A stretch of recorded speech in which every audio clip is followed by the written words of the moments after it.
can't prepare yourself for the way you feel. It's just an amazing emotion of adrenaline, relief, happiness, joy. Yeah, it's just a complete roller coaster. Well, for the moment she's quiet. That'll change in a minute. She wakes up at night time. She's always smiling. The only time she giggles is when she's pooed. Well, she's a little bit like me, though.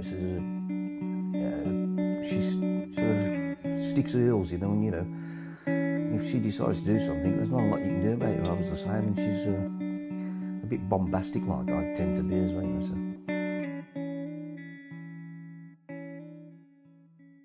Good afternoon, everybody. My name is Fabio. Me and my wife have been together for 6 years. 3 years ago, in Spain, we bought a dog, and I recently found out that I'm going to be a father. It's a bit of a daunting prospect, and we're trying to understand what it's going to be a father. I've spoken with 3 different dads to find out what actually means being a father. And I am interested to know if in Britain, what has been the transitions in these years, how being the father 30 years ago is, if it's anything related to what it's now.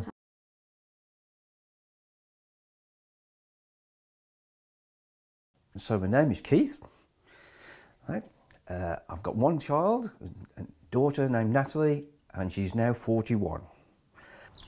Okay, my name's Andrew Blount. I've got 2 children, Maddie, who is 11, and Miles, who's 13. I'm married to Carrie Blount. Well, my name's Michael Maudsley, and she was born on 18th of the 11th. No, last year.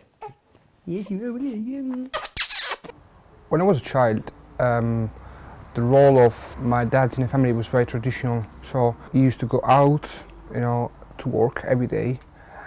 We would stay with our mum, and then I would say that the best part was during the weekends, where because he was doing a job that he didn't like, I think on Saturday was usually like a relaxing day, and on Sunday we used to go out to do activities together, all 4 of us. So it could have been cinema, it could have been for a walk, it could have been going for an ice cream.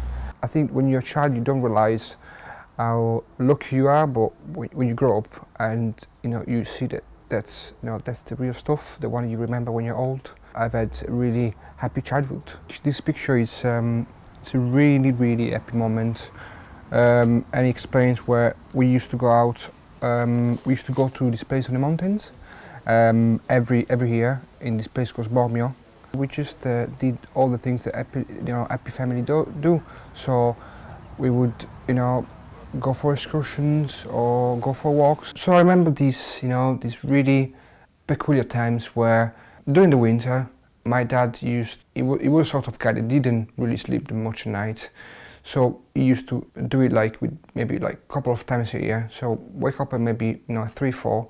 Me and my brother getting in a car with him, going for 3.5 hours in the car, getting into the mountains, skiing for all day, being absolutely knackered, and then he used to get in a cab and drive back to Milan, which would have been another 3, 4 hours. We used to go out again in a place in the summertime in the mountains. We'd get some sandwiches for lunch. My mum would complain that we would just walk for too long, and she just stopping and say she just didn't want to walk with us. It wasn't anything special in terms of cost, but it was just nice, because I think what you need when you're a child, and what I want to do when I have my own kids, is just not do anything expensive, but do something all together, something nice. This is all what I think is always it's about for me. Being a dad, making sure that everything is it's okay, doing nice stuff all together, simple stuff but nice stuff. Yeah. So I'm really looking forward to be a dad, and I am so glad to be a father, and looking forward to meet our little one as well. We've done our first scan about 3 weeks ago, and this is it. We still don't know if he's a boy or girl, What I do know is that for all the time of the scan, this baby wouldn't stand still for a second, which is quite worrying because it might have taken, you know, my hyperactive behaviour, but it's okay, you know, I can cope with these.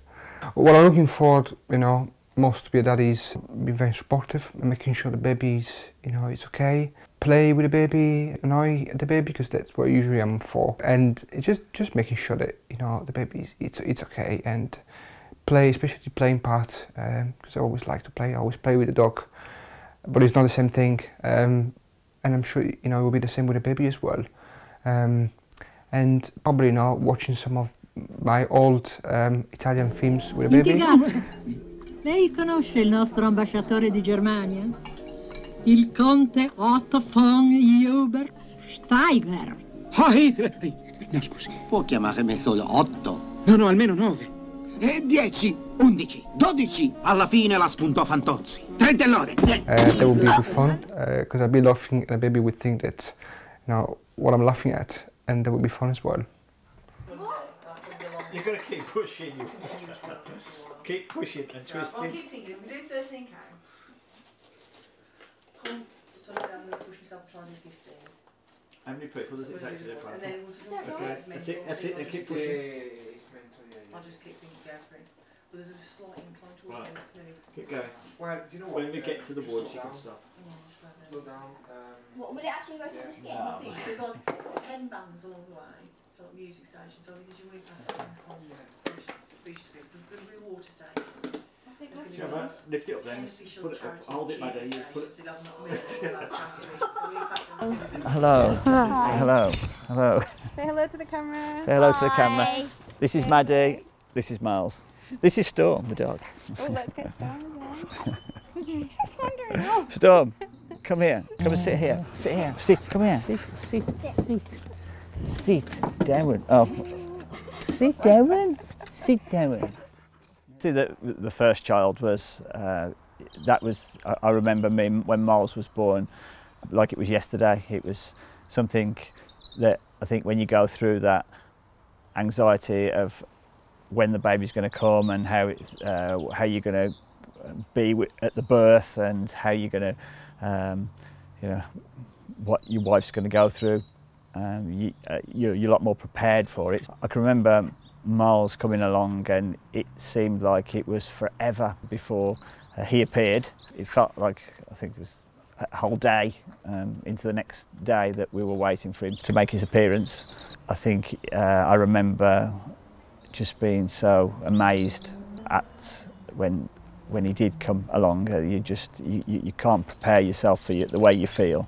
It's just an amazing emotion of adrenaline, relief, happiness. It's just a complete roller coaster. And then when Maddie came along, it was really quickly. By the time we got to, I don't think I'd even parked the car and got Carrie in, and I had to run outside to move the car. When I got back in, Maddie was near enough there. She was out, and it was over. And again, but when Maddie came out, there was a bit of a problem, and she wasn't breathing properly. And we were amazed when they said it was a girl as well. We expected it to be a boy. So, and I was so pleased when we had the girl, had Maddie. It was like complete. You have one of each. I remember the emotion was again overwhelming. It was certainly a lot quicker than Miles.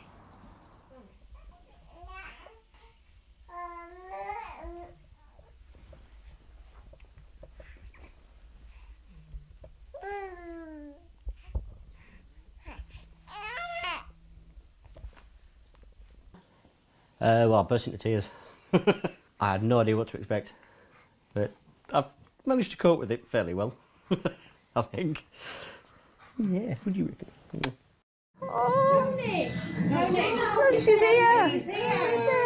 Can't go. Yeah, on the video my mum took, she kept saying, "What's that weird noise in the background?" It was me crying.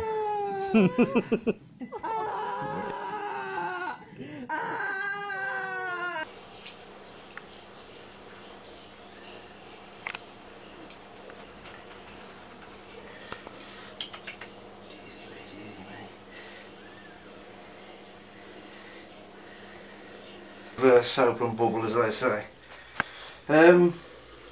Yes, but it looks like I actually know what I'm doing, you see. That's the beauty about it. I don't. I do actually. My beloved, well, one of my beloved babies. It's,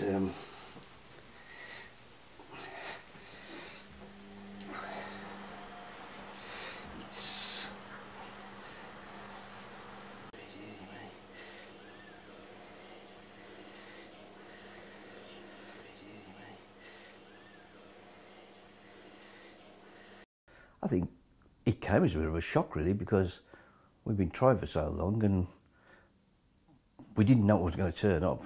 And unfortunately, it was Natalie.